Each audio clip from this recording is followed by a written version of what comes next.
मध्य प्रदेश के भोपाल से है, जहां सुरक्षा एजेंसियों ने एक बड़ा आतंकवादी सक्रियता का पर्दाफाश करते हुए आईएसआईएस से जुड़ा एक आतंकी गिरफ्तार किया है। भोपाल से पकड़ा गया आतंकवादी अदनान खान बताया जा रहा है। यह वही अदनान खान है जिसे 2024 में एटीएस ने पहले भी गिरफ्तार किया था। शुरुआती जांच में यह सामने आया कि अदनान खान के कब्जे से आईएसआईएस का झंडा, आईएसआईएस के कपड़े, झंडे और मास्क बरामद हुए हैं।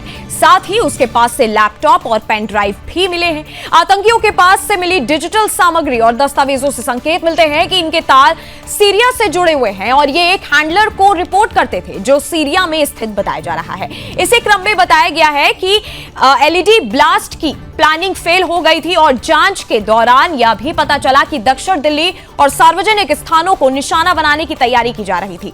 जानकारी के अनुसार अदनान खान ने ज्ञानवापी मंदिर मस्जिद विवाद पर दिए गए फैसले को लेकर एक न्यायाधीश को धमकी भी दी थी। इस धमकी के मामले में भी उसे एटीएस ने गिरफ्तार किया था। इस गिरफ्तारी से यह स्पष्ट संदेश जाता है कि स्थानीय और अंतर्राष्ट्रीय आतंकी कनेक्शन दोनों की जांच चल रही है और डिजिटल साक्ष्य की मदद से नेटवर्क की परतें खोली जा रही है। भाजपा विधायक श्री रामेश्वर शर्मा ने इस मामले पर कड़ा रुख दिखाते हुए कहा है कि सारे आतंकवादी पकड़े जाएंगे और कुचले जाएंगे। उन्होंने कहा कि भारत में किसी भी प्रकार की अवैध गतिविधि को बर्दाश्त नहीं किया जाएगा और भारत तथा मध्य प्रदेश की सरकार सजग है। श्री शर्मा ने यह भी कहा कि हमारी पुलिस और सैन्य टीम इस मामले में सक्रिय है और कार्रवाई लगातार जारी रहेगी। उन्होंने स्पष्ट किया कि किसी भी आतंकवादी को नहीं छोड़ा जाएगा और भोपाल को आतंकियों की शरण स्थली नहीं बनने दिया जाएगा। इस गिरफ्तारी के बाद सुरक्षा तंत्र और जांच एजेंसियां घटनास्थल और डिजिटल साक्ष्यों की गहन समीक्षा कर रही है ताकि किसी भी संभावित खतरे को समय रहते नष्ट किया जा सके।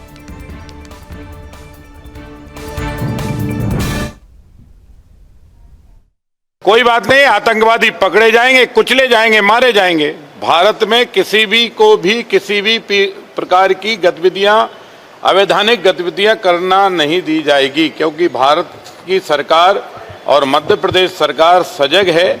हम सब लोग इस बात के लिए निरंतर चिंतित भी रहते हैं और हमारे पुलिस बल कह लीजिए, भारत की सेना कह लीजिए, अर्धसैनिक बल कह लीजिए, बीएसएफ कह लीजिए, सारी टीमें हमारी लगातार इस मामले में एक्टिव हैं और कार्रवाई कर रही हैं। और इसी पर चर्चा करने के लिए हमारे साथ मध्य प्रदेश से हमारे ब्यूरो चीफ जुड़े हुए हैं राम स्वरूप शर्मा। राम जी, जिस तरीके का मामला अब निकल के सामने आया है, कब सुरक्षा एजेंसियों को जानकारी मिली, कब इस आतंकवादी संगठन का एक तरीके से पर्दाफाश किया गया, क्या ताजा जानकारी आपके पास?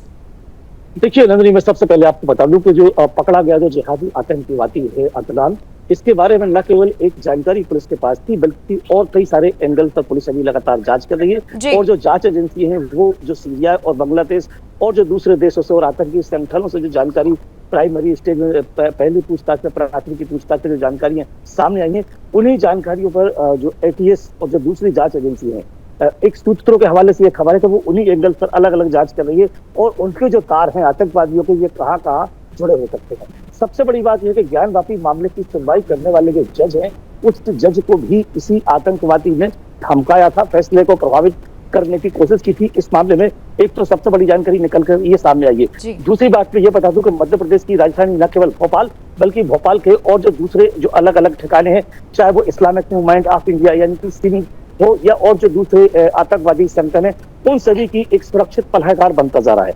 राजधानी भोपाल में इससे पहले न केवल पीएफआई, सिमी बल्कि दूसरे आतंकवादी संगठनों के भी गुर्गे यहाँ से पकड़ाए हैं और उन्हें पुलिस ने और एटीएस ने, दूसरी सुरक्षा एजेंसियों ने यहाँ से दबोचा है।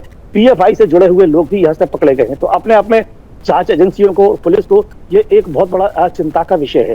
और जिस आतंकवादी का आपने सवाल पूछा है जिसको पकड़ा गया राजधानी भोपाल के निसादपुरा थाने के करौंद इलाके से, ये सीए का छात्र था और उसके बारे में ये जानकारी है। सबसे बड़ी चौंकाने वाली बात जो मीडिया रिपोर्ट्स में सामने आना चाहिए, उस प्रदर्शन न्यूज को ही ये जानकारी सार्वजनिक करना चाहिए कि ऐसा कोई व्यक्ति जो चेहरे से और हाव भाव से बिल्कुल बहुत अच्छा व्यवहारिक और एक विनम्र दिखाई देता हो, लेकिन उसकी जो पृष्ठभूमि है कहीं ना कहीं वो आतंकवादी हो सकती है, कहीं ना कहीं आपराधिक हो सकती है, वो इस पूरे मामले में चर्चा हो गई है। चूंकि ये सीए का स्टूडेंट था और 80% से ज्यादा जो विशेष परीक्षाओं में पास हुआ था। इसके व्यवहार को लेकर और हाव भाव को लेकर लोगों ने ये बताया कि ये बेहद विनम्र, साफ सुथरा और एक अच्छा व्यक्ति दिखाई देता था। तो आतंकवादियों का ये जो चेहरा है ये बिल्कुल नए तरीके का है और नए तरीके का जो मॉड्यूल है आतंक का ये सामने आया है कि आतंकवादी जो है वो कहीं ना कहीं साफ सुथरा और एक व्यवहारिक दिखाई दे सकता है, लेकिन उसकी जो पृष्ठभूमि है वो आतंक की बात छोड़ी बात। मैं आपको बता दूं कि ये निशातपुरा जो पुलिस है वो उसी इलाके में और ऐसे कितने लोग हो सकते हैं, कहां कहां इनके तार जुड़े हो सकते हैं, किन किन रिश्तेदारों से इसकी कनेक्टिविटी थी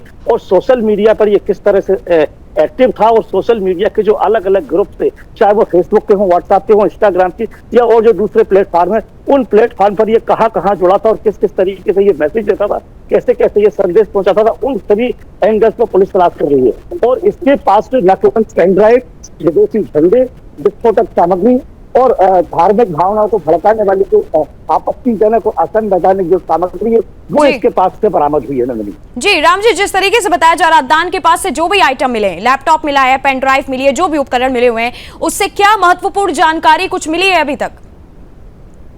देखिए, ये जो इस तरह के जो उपकरण होते हैं, इस तरह की जो चीजें होती हैं, इनके से जानकारी निकलकर सामने आती है, वो पुलिस और जो जांच एजेंसियां होती है उन्हें वो बेहद एक लंबे समय तक गोपनीय रखते हैं। उसके बाद में बाकायदा जब उनकी पूरी छानबीन हो जाती है उसके बाद उनको एक प्रेस कॉन्फ्रेंस में सार्वजनिक किया जाता है और ये कार्रवाई, ये जो पड़ताल है, फॉरेंसिक जांच वगैरह सारी चीजें होती है, तो उसमें एक समय लगता है। तो उसमें जो पेन ड्राइव थे, जो लैपटॉप थे, उनमें क्या क्या जानकारी है और क्या क्या संदिग्ध जानकारियां उसके अंदर है, वो सारी चीजें कुछ देर के बाद, कुछ समय के बाद सामने आएंगी। फिलहाल इस पूरे मामले को लेकर जो मध्य प्रदेश सरकार है वो बेहद चौकस है। चाहे मुख्यमंत्री की बात करें या विधायक रामेश्वर शर्मा की बात करें, रामेश्वर शर्मा ने एक बड़ा शक बयान दिया है कि मध्य प्रदेश में किसी भी कीमत पर किसी आतंकवादी गतिविधि को बर्दाश्त नहीं की जाएगा और अगर कोई आतंकवादी कहीं पकड़ा जाएगा तो उसको मारा जाएगा, दबोचा जाएगा और तोड़ा जाएगा। बिल्कुल जी। राम जी, अदनान के पीछे क्या कोई बड़ा नेटवर्क का भी हाथ है? क्या कोई उसका साथी भी गिरफ्तार हुआ है? बिल्कुल, देखिए, जिस तरह से अदनान को पकड़ा है, अदनान कही नाम का एक जो दूसरा आतंकवादी है उसको दिल्ली से अरेस्ट किया गया है। ये दो आतंकवादी फिलहाल सामने आए हैं और जब इनसे पूछताछ की जाएगी, इन्हें 3 दिन की रिमांड पर रखा गया है। रिमांड में बहुत सारे खुलासे होंगे और इनके तार कहां कहां जुड़े हो सकते हैं, इनके संदेश वाहक कौन कौन थे और किसके इशारे पे कर रहे थे। चूंकि प्राथमिकी रिपोर्ट जो आई है, जो मीडिया रिपोर्ट्स में भी खुलासा हुआ है और जो पुलिस सूत्रों से भी ये जानकारी निकलकर सामने आई है कि सीरिया से और बांग्लादेश से इनके तार जुड़े हैं। सीरिया की बात फिलहाल निकल कर आई है और वहां का जो खलीफा है, वहां के जो आतंकवादी संगठन है, वो इनको भारत में कमांड देते थे। तो न केवल अदनान की हम बात करें बल्कि देश के अलग अलग राज्यों और अलग अलग शहरों में एटीएस और दूसरी जांच एजेंसियां हैं, वो इन पूरे मामलों को लेकर अब उनके कान खड़े हो जाएंगे कि इनका नेटवर्क देश के और किन किन राज्यों में, किन किन जिलों में, किन किन शहरों में हो सकता है और कहां कहां सीरिया में बैठे जो आतंकवादी हैं, जो जिहादी तत्व हैं, वो भारत में कहां कहां गड़बड़ियां करने के लिए, ब्लास्ट करने के लिए संदेश पहुंचा रहे हैं और किस तरह से वो बड़ी प्लानिंग को अंजाम देने की कोशिश कर रहे हैं। तो चाहे भारत का केंद्रीय गृह मंत्रालय हो या भारत के अलग अलग राज्यों की, राज्य सरकारों के जो राज्य के जो गृह मंत्रालय हैं वो सभी अब चौकस है। और जो जी, राम जी, बहुत बहुत धन्यवाद हमारे साथ जुड़ने के लिए इस खबर